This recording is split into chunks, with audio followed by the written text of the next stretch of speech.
Friends, ಒಂದು ಬಾಣಲಿ ಇಟ್ಬಿಟ್ಟು ಬಾಣಲಿಗೆ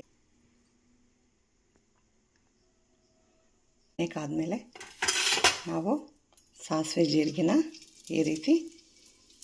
ಗುಡ್ ಮಾರ್ನಿಂಗ್ ಎವ್ರಿವನ್. ಇವತ್ತು ಬ್ರೇಕ್ಫಾಸ್ಟ್ಗೆ ಒಗ್ಗರಣೆ ಮಾಡ್ತಾಯಿದ್ದೀನಿ.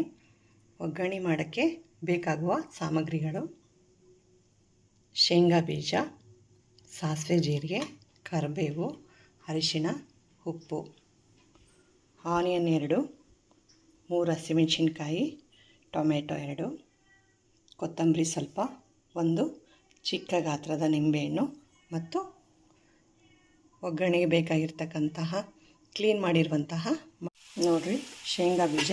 ಈ ರೀತಿ ಕಲರ್ ಬಂದ ಮೇಲೆ ನಾವು ಕರಿಬೇವನ್ನ ಹಾಕಬೇಕಾಗುತ್ತೆ.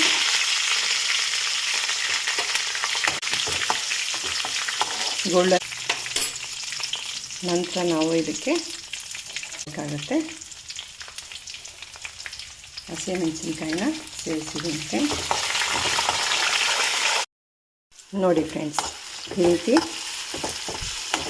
ಎಲ್ಲ ಚೆನ್ನಾಗಿ ನಿಧಾನಕ್ಕೆ ಎಷ್ಟು ಬೇಕೋ ಆ ಕ್ವಾಂಟಿಟಿ ಹಾಕಿದರೆ ಜಾಸ್ತಿ ಆಗುತ್ತೆ ಫ್ರೆಂಡ್ಸ್. ನಾನು ಬಳಸ್ತಾ ಇದ್ದೀನಿ ನೋಡಿ. ಇದರಲ್ಲಿ ಸ್ವಲ್ಪ ಹಾಕಬೇಕು ಕೊತ್ತಂಬರಿ.